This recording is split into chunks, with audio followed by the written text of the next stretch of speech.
Nous allons voir une variante du système de Londres. Donc pour jouer cette variante, il est important de jouer cet ordre de coups, c'est-à-dire je reviens en arrière, c'est-à-dire D4, D5, fou F4 et E3. Pourquoi? Parce qu'il faut que la diagonale soit ouverte pour les blancs. Et donc maintenant sur fou D6, on échange. Donc on a éliminé le fou de case noire et on va attaquer ce pion. On va attaquer le pion qui n'est plus protégé par le fou.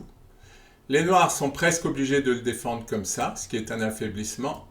On sort le cavalier. Cavalier C6, C3, bon, on adopte la structure du système de Londres. Cavalier F6 qui attaque la dame. Dame G3, les noirs échangent. On ouvre la colonne.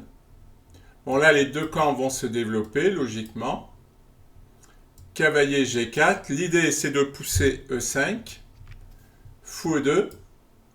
E5, puis on prend, cavalier prend, c'est normal hein, que les noirs poussent E5, cavalier prend, et cavalier F3.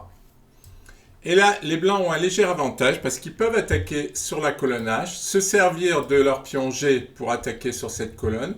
Ils vont faire grand roc et attaquer sur le pion D. Donc il y a une petite initiative pour les blancs. D'ailleurs, si les noirs échangent, le fou sera bien ici pour attaquer sur D5.